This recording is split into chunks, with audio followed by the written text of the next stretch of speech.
भगवत दर्शन उसी को प्राप्त होते हैं जिसकी भगवत दर्शन की प्रबल उत्कंठा के लिए 4 बातें जीवन में आ जाएं। पहला, नित्य निरंतर नाम जप रसिकों के संग से। शर्त है रसिकों के संग, भजन न होई संग बिन, हे मनमानी नहीं होता। रसिकों के संग से भजन की वृत्ति, प्रमाणित भजन होना चाहिए आचार्य परंपरा, गुरु परंपरा से।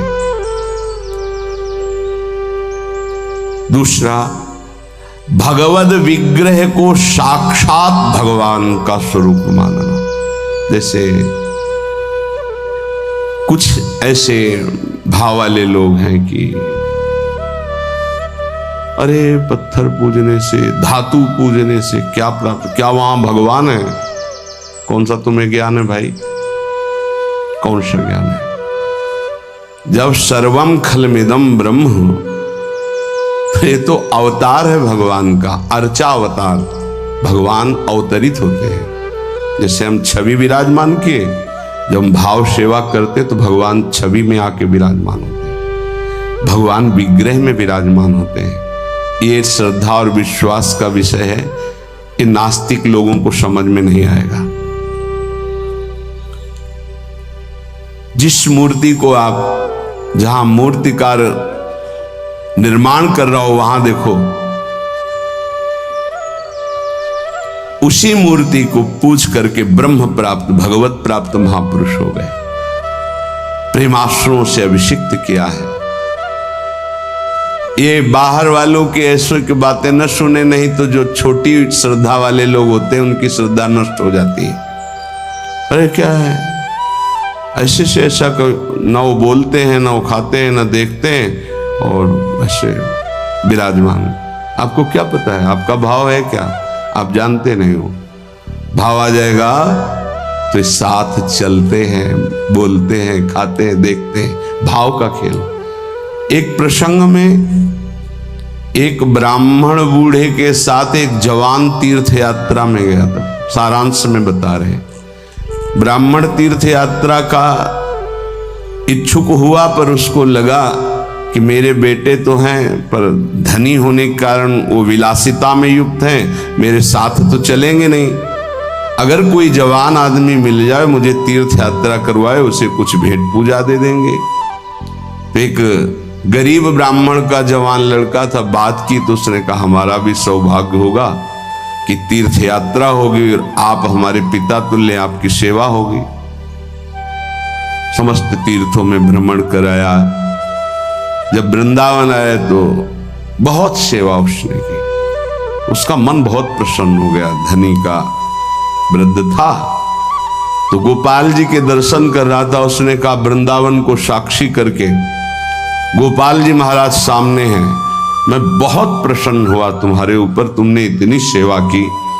एक बेटी ब्याह योग्य है, मैं तुम्हें ब्याह करवा दूंगा अपनी बेटी से। तो देखो हमने तो नहीं कहा, तुमने कहा है ना, इस बात को ध्यान रखना, वहां जाके भूल मत जाना। ऐसा ही हुआ, सारांश में बताया। वो जब गांव पहुंचा तो वृद्ध की हिम्मत नहीं हुई अपने धनी बेटों से कह दे कि बहन का ब्याह उस गरीब के साथ कर दो।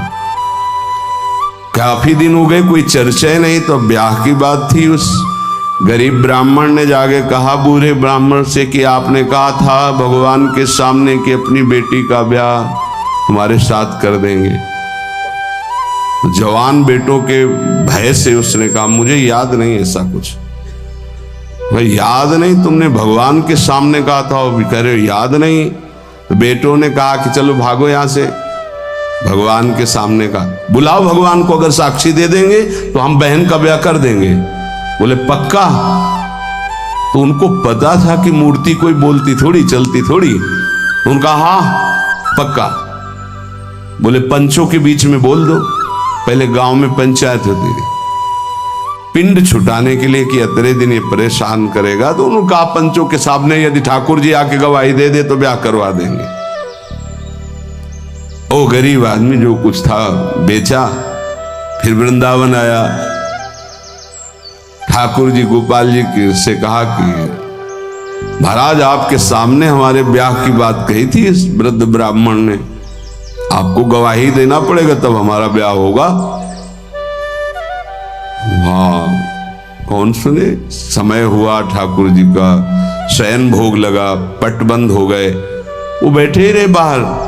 वाह गोपाल जी महाराज, आप जब बोलोगे तभी हमारा ब्याह होगा और हम तभी यहां से जाएंगे जब आपको साक्षी दे। सब चले गए थे, वो अकेले। उसको विश्वास था भगवान है। अंदर से आवाज आई, मूर्ति कहीं चलती है क्या कि चलकर साक्षी दे। बोले महाराज मूर्ति बोलती थोड़ी है, आपने बोला ना तो आओ निकल के बाहर। अब उनके लिए कोई पर्दा है क्या? ललित त्रिभंगी वैसे। बोले देखो अब तुम्हारे प्रेम के कारण हम बाहर तो निकल आए, तुम उसको यहीं बुला दो, हम यहीं साक्षी। बोले महाराज वो नहीं आएगा, हमारा ब्याह रुक जाएगा, आपको चलना पड़ेगा। बोले चल तो देंगे, लेकिन देखो हम वृंदावन के ठाकुर हैं, हमको तो अच्छा अच्छा माखन मिश्री और सब। भगवान ने बहानेबाजी। बोले महाराज हमें पता था कि आप भोगराग के लिए कहोगे तो हमारे पास जो संपत्ति थी बेच के आए, खूब खवाते पियाते चलेंगे महाराज। बोले चलो। अच्छा देखो दृढ़ विश्वास। बोले महाराज हम जानेंगे कैसे कि आप आ रहे हो?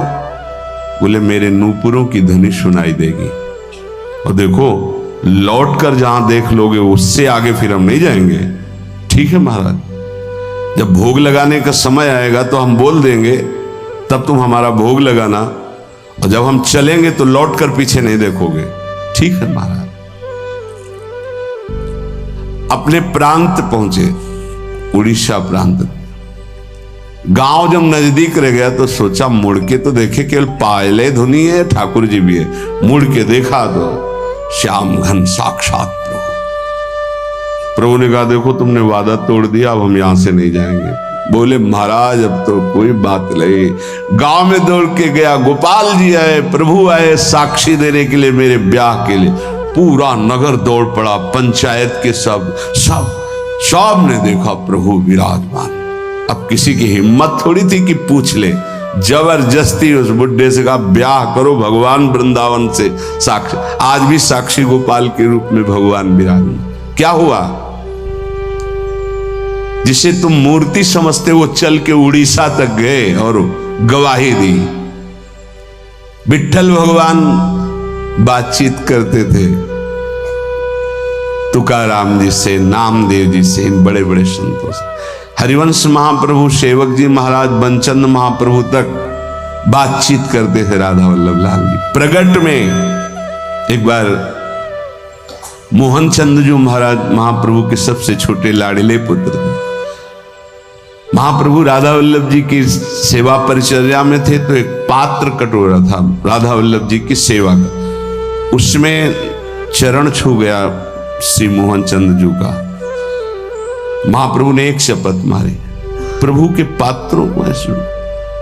राधा वल्लभ जी के जब पत्रावली कर रहे थे तो कपोल में अंगुली बनी, तो उनका जय जय आप। तो बोले मोहन चंद के रूप में मैं ही तो अब खेल रहा हूं अपने पात्र, तुमने वहां मारा मुझे देखो लगा। महाप्रभु ने कहा क्षमा कीजिए प्रभु, ऐसी तन्मयता मोहन चंद जी की आप में है ये मुझे पता नहीं था। महाप्रभु से बात, स्वामी जी से, बिहारी देव जी से, बिहारी जो बात करते, आज भी महापुरुषों से प्रभु बात कर। ये केवल मूर्ति छवि का विषय नहीं होता। ये अज्ञानी जीव जो हैं ये केवल तर्क विवाद में फंसे रहते। श्रद्धा में तर्क विवाद नहीं होता। ये तर्क विवाद जहां होने लगे, ऐसी कोई वार्ता होने लगे, श्रद्धालु उपासक को बिल्कुल हट जाना चाहिए। भगवत दर्शन किसको प्राप्त होते हैं? पहला, जो रसिक महापुरुषों के गुरुदेव के अनुसार भजन करता, नाम जप, मंत्र जप। दूसरा, भगवद विग्रह को साक्षात प्रभु मान करके। कहो सो कहां जहां प्रभु नहीं, जब सर्वत्र प्रभु है तब तो हमने प्रभु का श्री विग्रह, अर्चा विग्रह, ये अर्चा अवतार है भगवान का। इनको विराजमान किया, साक्षात मेरे प्रभु हैं। ये बाहरी दर्शन है। तीसरा, प्रभु को अर्पित किए हुए प्रसाद के अलावा अरुचि होना। कुछ भी ऐसा जो हम प्रभु को अर्पित नहीं कर सकते वो हम नहीं पा सकते। प्रभु को अर्पित ना की हुई चाहे अमृत पड़ी हुई वस्तु हो, हमारी बिल्कुल श्रद्धा और रुचि नहीं। हमारे प्रियालाल ने नहीं पाया तो हम उसे चख नहीं सकते। ये भगवत प्राप्ति, भगवत दर्शन के लिए बहुत आवश्यक है। गुरु प्रदत्त भजन में आसक्ति, इष्ट के श्री विग्रह छवि में साक्षात भाव और इष्ट को अर्पित ना किए हुए वस्तु, वस्त्र, पदार्थ, भोगों में पूर्ण अरुचि। कई बार हमने ऐसे संतों को देखा जो अमनिया जैसे पा लीजिए, नहीं अमनिया है ना, हम अपने ठाकुर को भोग लगा के पाएंगे या आप अपनी श्री जी को भोग लगा दीजिए तो पालेंगे, अन्यथा नहीं। अमनिया नहीं, अमनिया माला, पत्र, पुष्प, सुगंधित कुछ भी नहीं। हमारा जीवन प्रसादी हो जाना चाहिए। ये बहुत ध्यान से अपनी दिनचर्या में देखिए कि कभी अमनिया मत पाइए। चौथा, सहनशील। ये बहुत आवश्यक है। बहुत सहनशील उपासक को होना चाहिए। जितना सहोगे उतनी भक्ति प्रकाशित होगी। सहत सहत बाढ़े भगति, गृह तनु गुरु हितगार। गुरुदेव को समर्पित जीवन और सहनशीलता, निश्चित भगवत दर्शन। चार बातों से निश्चित भगवत दर्शन हो जाता है। ये बहुत खास बात है जिसको धारण करना बहुत कठिन है, पर गुरु कृपा पात्र बहुत सरल ढंग से इसे निर्वाह कर ले जाता है। क्या? किसी से मतलब नहीं। इस मार्ग के उपासक किसी से मतलब नहीं। पहले तो कहा पीछे वाले में कि जो विषयी पुरुषों का समूह है उनके संग से भयभीत रहे, कभी संग न करे। अब आगे वाले में महान संगा नाम किसका ये स्वरूप होता है? बोले जो वह तो महताम श्री पद रज, महापुरुषों की चरण रज से जिसका शरीर अभिषिक्त है और माथे पे जिसकी चरण रज विराजमान है, गुरुजनों की, संतों की, रसिकों की, वो महान संगानाम सहज मधुरात्म प्रिय कथा। वो निसंग ही नहीं, महान निसंगानाम, जागृत स्वप्न सुषुप्ति, कभी भी कहीं भी उसका किसी से संबंध नहीं, शरीर से भी नहीं। क्योंकि महान संगानाम तभी हो सकता है, शरीर से भी नहीं। यह ज्ञानी जीव जानते नहीं। कहते हैं शरीर तो यहां छूट जाता है, फिर गति किसकी होती है? भगवत प्राप्त। शरीर तो एक कपड़ा है, समझते नहीं हो। इसके नीचे एक कपड़ा है, सूक्ष्म शरीर, उसके नीचे एक है कारण शरीर। आप पहनने वाले हो, ये आपके कपड़े, एक छूटता है सिर्फ स्थूल शरीर। सूक्ष्म शरीर और कारण शरीर को लेकर के बार बार जन्म मरण होता रहता है, कपड़े बदलते रहते हैं। और जो जीवन मुक्त हो गया तो तीनों शरीरों का संबंध खत्म और दिव्य चिन्मय चिदानंदमय शरीर को, भावदेह को प्राप्त करके चिन्मय धाम में, चिन्मय लीला में, चिन्मय प्रिया प्रीतम के समीप हो जाता है। वो महान संगानाम, साधक का स्वभाव ऊपरी बड़ा ही रुक्ष होना चाहिए। साधक का रुक्ष, सबको ये लगना चाहिए कि बड़ा बेरुखा आदमी है, बच जाओगे। गोस्वामी जी ने भी लिखा है, गिरा अरथ जल बीच सम, कहियत भिन्न न भिन्न, बंदों सीता राम पद, जिन्हि परम प्रिय खिन्न। खिन्न मानसा, किसी से कोई संबंध नहीं। कोई बात करे तो उदासीन होकर बात करे, उसको रस ना मिल पावे। उसको प्रियता समझ में ना पावे। साधक की बात कह रहा हूं, आगे चल के तो सब जीवन शो प्रीति रीति निभात आपनी, वो स्थिति आ जाती है। पर साधक को चाहिए वो अपना बाहरी स्वभाव उदासीन रखे, खिन्न रखे। ये हर समय भौं चढ़ा के बात करते हैं, इनका तो कोई प्रेमवादी से लगना चाहिए। मुस्कुरा करके बात करना ये आगे चलकर आता है। हंसी बोले बहुमान दे, बहुमान किसको दे रहा? आराध्य देव को। वो हंस किससे रहा? आराध्य देव से। साधक की हर समय स्थिति ऐसी नहीं होती, इसलिए उदासीन अति रही गोसाई। पूज्य श्री गोस्वामी जी महाराज कहते हैं साधक को उदासीन रहना चाहिए, बाहर से गंभीर, हंसी मजाक बातचीत गंभीर। सत्य बात तुम्हें बता दी, स्वीकार करो न स्वीकार करो, आगे चलते हैं। उदासीनता, गंभीरता, खिन्नता ये साधक के स्वभाव में होनी चाहिए। बहुत मिलनुआ स्वभाव, हंसकर बात करना, ये आगे चलकर, अभी नहीं।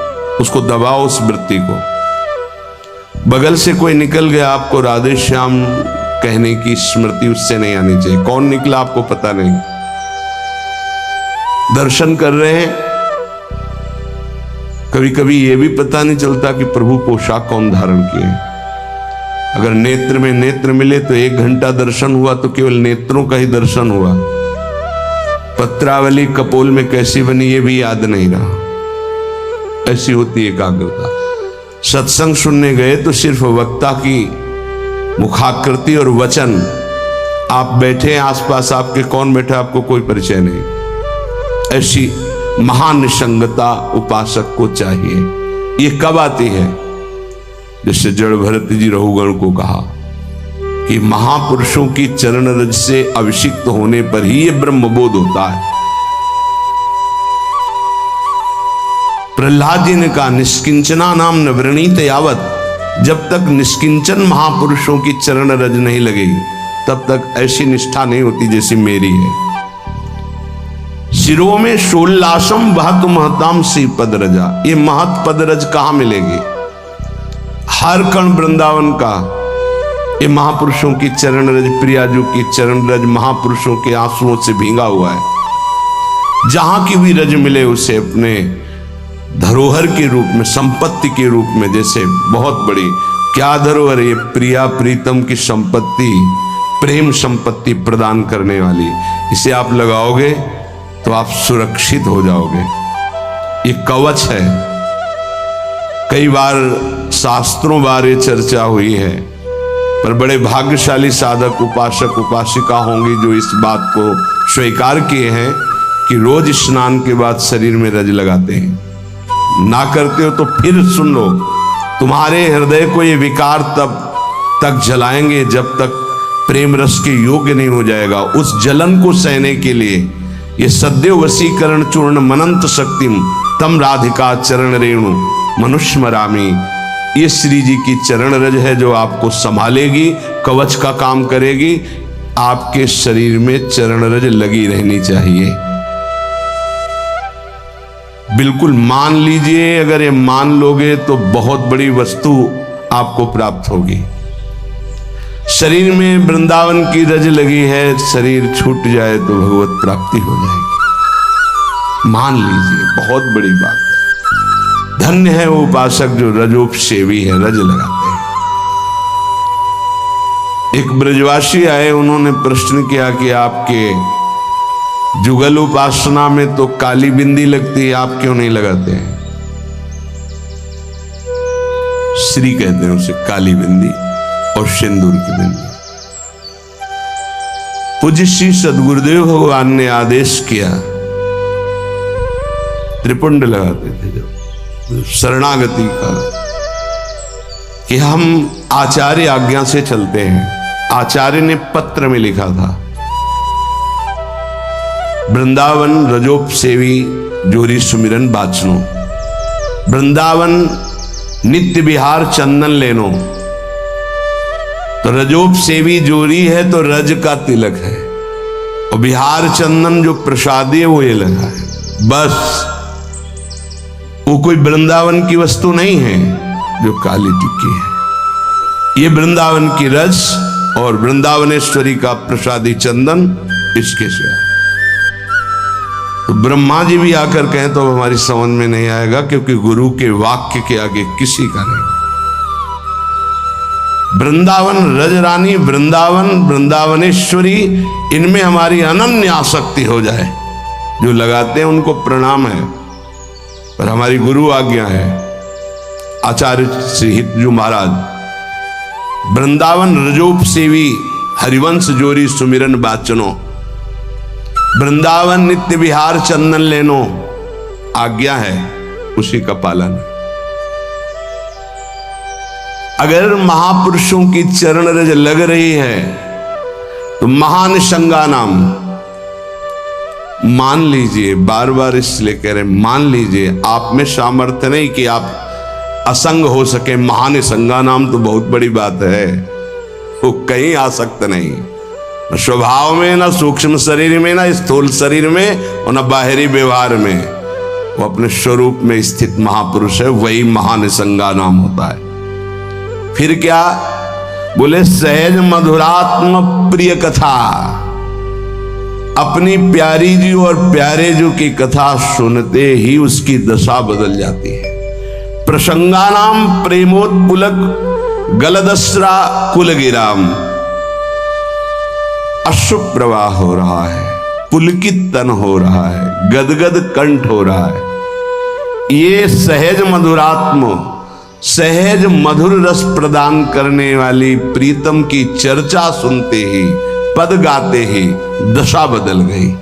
कैसे हुआ? बोले महापुरुषों की चरण रज का प्रभाव।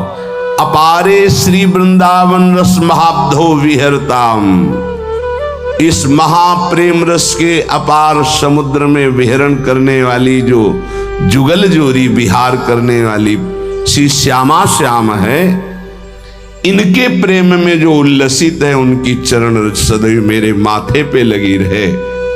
तो सदा राधा कृष्ण प्रणय पुलकासुद गम भृतहा, राधा नाम सुनते रोमांच हो गया, अश्रु प्रवाह होने लगा। श्यामा श्याम की बात सुनते ही, पद सुनते ही पुलक, पुलकावली, अश्रु बहने लगे और देह कंपायमान होने लगी। ये बड़े भाग्यशाली, इसमें जानबूझकर नाटक न करे, स्वाभाविक आ जाएगा। नाम जप करो, रस सिंधु वृंदावन की रज लगाओ और रहनी से रहो तो स्थिति आ जाएगी। एकांत में चिल्ला चिल्ला के रोने का मन होता है। जैसे डकार आती है ना, तो उसको निकलना ही पड़ेगा। ऐसे रोना आता है स्वाभाविक। क्यों रोना आता है? कुछ चाहिए, कोई दुख, कोई विपत्ति? नहीं, स्वाभाविक वो एक प्रक्रिया है उस प्रेम की। रोना आता है, हल्का हो गया, रोया, थोड़ा शांत। अगर रोएगा नहीं तो रह नहीं सकता। उसकी दिनचर्या है रोना, कभी भी कहीं भी भाव आ जाएगा। किशोरी कंदर्पा कुल कनक गौरांग लतिका, जो किशोरी जो हमारी गौर वर्ण है, जो कनक लता हैं, ऐसे उपासक का यही जीवन हो जाती है। जीवन का तात्पर्य प्रसाद सृग वस्त्राभरण कृत भूषा प्रणयनो, वो इनके प्रसाद से प्राण पोषण करता है। इनके चरणामृत की ही वो वृत्ति साधना है। हमारा साधन बल क्या है? इनका चरणामृत। वस्त्राभरण, कोई भी वस्त्र बिना प्रसादी के लाडली जू का, गुरुदेव का, शरीर पे नहीं धारण। नवीन वस्त्र को देखा गुरुदेव भगवान कैसे प्रसादी करते हैं। पहले उसे धोते हैं, प्रक्षालन करते हैं, फिर सुखाते हैं, फिर श्री जी के सिंहासन में स्पर्श करा के रजरानी में ऐसे 1-2 बार फिर उसे धारण करते हैं। श्री जी का पहले धोते हैं नया वस्त्र, श्री जी के सिंहासन को अर्पित करके फिर रज रानी में 1-2 बार लोट लगा के उस वस्त्र को फिर धारण करते। वस्त्रा आभरण प्रसाद, प्रसाद स्वरूप ही हमारा भोजन है। प्रसाद चरणामृत, प्रसाद वस्त्र आभरण, प्रसादी माला, प्रसादी पुष्प, प्रसादी इत्र, इनका बड़ा आदर करें। श्री जी का प्रसाद यही हमारा जीवन है। अगर अमनिया आप पाते हैं तो आपके हृदय में भाव सूखने लगेगा, अगर जग भी गया है। अमनिया जल भी नहीं, अमनिया भोजन भी नहीं, प्रसाद। प्रपद्ये श्री वृंदावन भुवि विचित्राखिल कलाहा, समस्त कलाओं में जानने वाली शिरोमणि श्री लाडली जो ऐसे उपासक के हृदय में अपनी समस्त कलाएं प्रकाशित कर देती, अर्थात वो सहचरी भाव को प्राप्त हो जाता है। विचित्र अखिल संगीत गायन कलाओं का, चतुरता का वो मूर्तिमान स्वरूप हो जाता है। ऐसे में वृंदावन की भूमि में उन प्रेमी जनों का आश्रय लेता हूं जो ऐसे जिनका जीवन हो गया है महानिशंगा नाम, किसी से संपर्क नहीं, और श्री जी के प्रति किशोरी कंदर्पाकुल कनक गौरांग लतिकाहा, जो गौरांगी श्री प्रिया जो हैं, लाडली जो हैं, जो श्याम तमाल की कनक बेल की तरह विराजमान हैं, ऐसी श्री स्वामिनी जी के प्रसादी से ही जिसका जीवन यापन होता है। ऐसे में रसिकों को इस वृंदावन भूमि में माथा रखकर प्रणाम करके उनकी चरण धूलि माथे पे धारण करता और उनका संग करने की अभिलाषा करता। ये भगवान की विशेष कृपा है कि हमें ऐसे महापुरुष रहनी बता रहे हैं। अगर प्रसाद का आप महत्व धारण करना प्रारंभ कर दिए हैं तो बहुत जल्दी प्रेम जागृत होगा। प्रसाद पर प्रसाद बुद्धि रखिए, राग द्वेष उस पर न रखिए। ये पदार्थ नहीं पाना है, ये पदार्थ अनुकूल है। प्रसाद में प्रसाद बुद्धि रखिए, न फल बुद्धि, न अन्न बुद्धि, न भोजन बुद्धि, न स्वाद बुद्धि, प्रसाद बुद्धि रखिए। प्रसादी वस्त्र को प्राणों से भी अधिक प्रिय मानिए। प्रसादी माला पुष्प मिले तो हृदय में आह्लाद होना चाहिए। सीधे मेरे प्रभु ने प्रसन्न होकर मुझे प्रदान किया है, दे कोई भी, लेकिन मेरी प्रियाजू ने मुझे प्रदान किया, एकदम आह्लाद, वही आपको प्रेम भाव में ले जाएगा। प्रसाद में भगवत बुद्धि बहुत ही पवित्र हृदय में होती, नहीं तो प्राय नहीं होती। प्रसाद देखते ही श्री जी का प्रसाद, ओह वाह, पुलकावली हो जाना। महाप्रभु चैतन्य देव को जब वृंदावन से कोई भी प्रेमी जन जाते, गुंजा की माला, टेटी का अचार, ऐसी वस्तुएं बार बार उनको हृदय से लगाकर अश्रु प्रवाह करते। श्री कृष्ण ने कितना प्यार किया, मुझे प्रसादी भेजी। वृंदावन की रज, वृंदावन का कुछ भी, महाप्रभु पुलकित हो जाते।